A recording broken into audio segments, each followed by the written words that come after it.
क्या होता है जब चमक दमक, सोना और सत्ता, इनकी राहें आपस में टकरा जाती हैं? हाँ, मतलब नतीजे अक्सर चौंकाने वाले होते हैं। बिल्कुल। हाल ही में कुछ ऐसा ही हुआ जब कन्नड़ अभिनेत्री रानिया राव दुबई से बेंगलुरु लौट रही थी और एयरपोर्ट पर पकड़ी गई। और वो भी कोई थोड़ी मात्रा में ही, 14 किलो से भी ज्यादा सोने के साथ। 14 किलो? इसकी कीमत करीब 12 करोड़ रुपए से ज्यादा बताई जा रही है। ये सिर्फ सोने की कहानी नहीं लगती। नहीं, बिल्कुल नहीं। इस मामले की परतें कहीं ज्यादा गहरी हैं। इसमें एक बहुत सीनियर पुलिस अधिकारी रानिया राव के सौतेले पिता डीजीपी डॉक्टर के रामचंद्र राव का नाम भी कथित तौर पर सामने आया है। ओह, तो मतलब इसमें एक हाई प्रोफाइल कनेक्शन भी है। हाँ, और इन आरोपों के चलते उन्हें अनिवार्य छुट्टी पर भी भेजा गया था। हालांकि वो छुट्टी अब रद्द कर दी गई है और उन्हें एक नई पोस्टिंग मिल गई है, नागरिक अधिकार प्रवर्तन के महानिदेशक के तौर पर। तो आज हम इसी उलझे हुए हाई प्रोफाइल मामले की तह तक जाने की कोशिश करेंगे। हाँ, समझने की कोशिश करेंगे कि भारत में सोना लाने के नियम कायदे आखिर हैं क्या, और ये पूरा मामला पुलिस के अधिकार, वो जो प्रोटोकॉल होता है उसके कथित दुरुपयोग, और सबसे जरूरी जवाबदेही पर क्या सवाल खड़े करता है। बिल्कुल। क्या ये बस एक अलग थलग घटना है या फिर ये हमारे सिस्टम में मौजूद किसी बड़ी गहरी खामी की तरफ इशारा कर रही है? चलिए, सबसे पहले मामले की जो तथ्य सामने आए उन पर एक नजर डालते हैं। ठीक है। रानिया राव को मार्च 2025 में बेंगलुरु हवाई अड्डे पर, जैसा आपने बताया, 14.2 किलोग्राम सोने के साथ गिरफ्तार किया गया।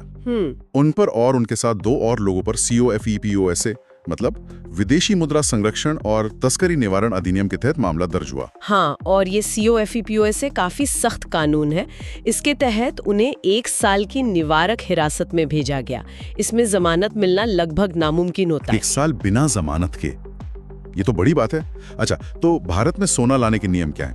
मतलब आम नागरिक कितना सोना ला सकता? देखिए, नियम काफी साफ है।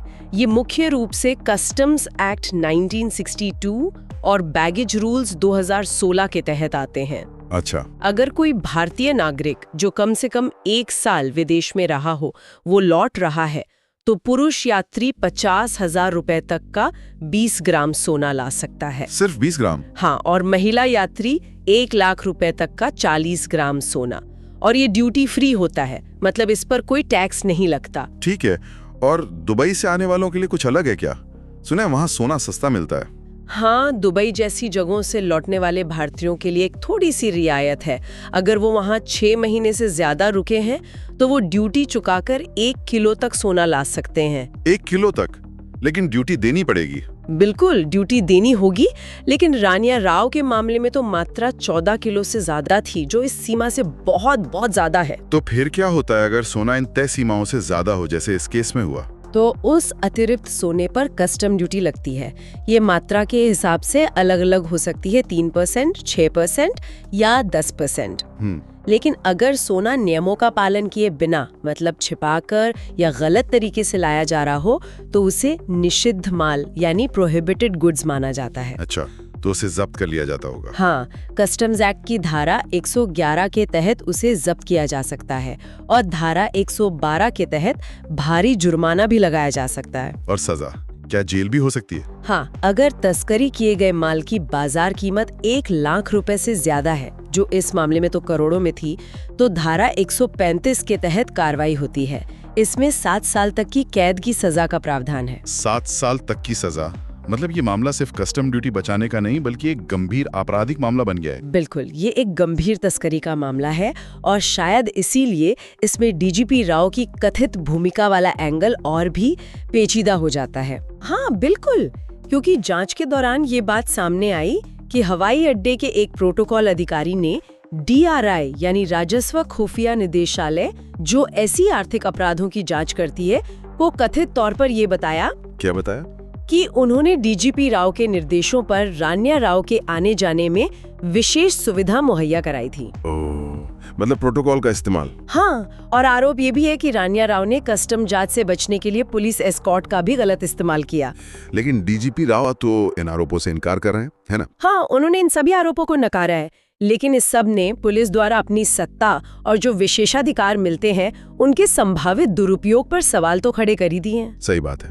और ये हमें भारत में पुलिसिंग और भ्रष्टाचार के शायद ज्यादा बड़े मुद्दे की तरफ ले जाता है। बिल्कुल, ये कोई नई बात नहीं है। कुछ अकादमिक रिसर्च जैसे लॉरेन लैम की थीसिस है, वो पुलिस भ्रष्टाचार की जड़ों को हमारे औपनिवेशिक अतीत से जोड़ती है। मतलब अंग्रेजों के जमाने से। हाँ, खासकर 1861 का जो पुलिस एक्ट था वो बनाया ही गया था नियंत्रण रखने के लिए, न कि जनता की सेवा के लिए। और वो मानसिकता कहीं ना कहीं आज भी दिखती है।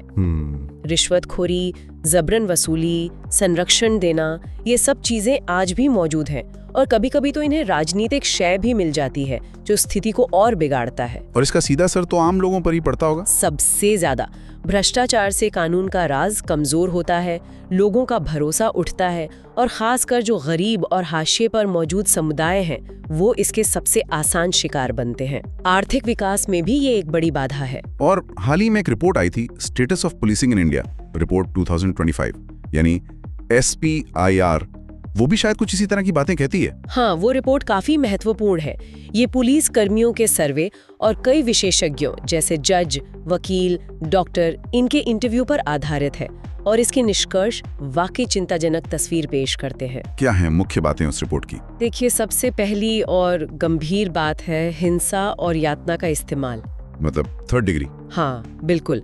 रिपोर्ट बताती है कि काफी पुलिसकर्मी मानते हैं कि अपराध सुलझाने के लिए, खासकर जो गंभीर अपराध है या आतंकवाद से जुड़े मामले हैं, उनमें बल प्रयोग या 3rd डिग्री तरीके जरूरी हो जाते हैं। लेकिन ये तो गैर कानूनी है ना? बिल्कुल गैर कानूनी है। और चिंता की बात यह है कि रिपोर्ट के अनुसार यातना के शिकार अक्सर गरीब या हाशिए के समुदायों के लोग होते हैं, जिन पर कई बार छोटे मोटे अपराधों के आरोप होते हैं। ये तो बहुत ही गंभीर बात है। हाँ, और विडंबना देखिए कि भारत ने आज तक UNCAT यानी संयुक्त राष्ट्र की यातना विरोधी कन्वेंशन को रैटिफाई नहीं किया है। रैटिफाई नहीं किया मतलब उस अंतर्राष्ट्रीय संधि को कानूनी रूप से अपनाया नहीं है और न ही हमारे पास यातना के खिलाफ कोई एक मजबूत विशेष कानून है। ये तो बहुत बड़ी कमी लगती है सिस्टम में। और रिपोर्ट कानूनी प्रक्रियाओं के पालन के बारे में क्या कहती है, जैसे गिरफ्तारी के नियम वगैरह? उसमें भी तस्वीर अच्छी नहीं है। पुलिसकर्मी खुद मानते हैं कि गिरफ्तारी के जो नियम है, जैसे परिवार को सूचना देना,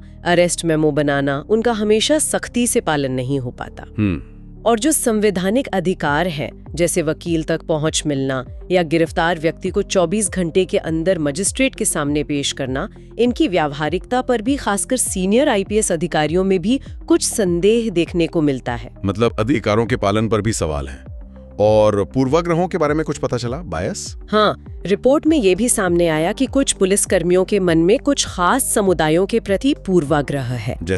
जैसे मुस्लिम, दलित, आदिवासी या प्रवासी मजदूर। उन्हें अपराध करने के लिए स्वाभाविक रूप से प्रवृत्त मानने की एक खतरनाक सोच कुछ हद तक मौजूद है।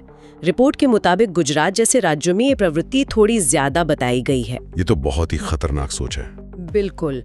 और इसी मानसिकता से मॉब लिंचिंग, खासकर गो हत्या के शक में जो होती हैं, या फिर मॉरल पुलिसिंग जैसे पार्कों में बैठे जोड़ों को परेशान करना, इन चीजों को भी कुछ पुलिसकर्मियों द्वारा कहीं न कहीं उचित ठहराने की कोशिश नजर आती है। और जब ऐसी घटनाएं होती हैं या क्षमता का दुरुपयोग होता है तो जवाबदेही का क्या शिकायतें सुनी जाती हैं, एक्शन होता है?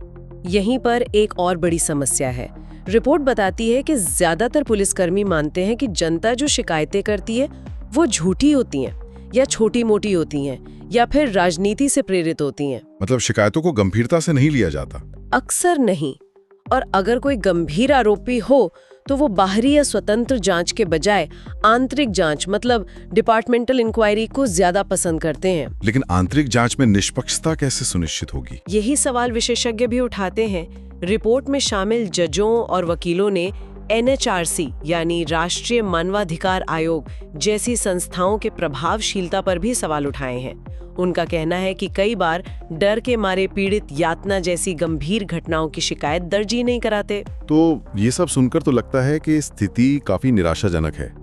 क्या बदलाव की कोई उम्मीद है, कोई रास्ता है आगे का? देखिए, चुनौतियां वाकई बहुत गहरी और पुरानी है, लेकिन ऐसा नहीं है कि समाधान नहीं है। सुझाव दिए गए हैं। जैसे कि? सबसे पहली और मजबूत मांग तो यही है कि यातना के खिलाफ एक स्पष्ट, मजबूत कानून बनाया जाए और भारत सरकार UNCAT को जल्द से जल्द रेटिफाई करे। हाँ, ये तो बहुत जरूरी लगता है। इसके अलावा पुलिस बल के प्रशिक्षण में सुधार, उनकी भर्ती प्रक्रिया को बेहतर और ज्यादा विविध बनाना और सबसे जरूरी एक मजबूत जवाबदेही तंत्र स्थापित करना। जवाबदेही तंत्र मतलब? जैसे स्वतंत्र नागरिक निगरानी बोर्ड बनाना जो पुलिस के खिलाफ शिकायतों की निष्पक्ष जांच कर सकें। टेक्नोलॉजी का बेहतर इस्तेमाल भी पारदर्शिता लाने में मदद कर सकता है, जैसे बॉडी कैमरा वगैरह।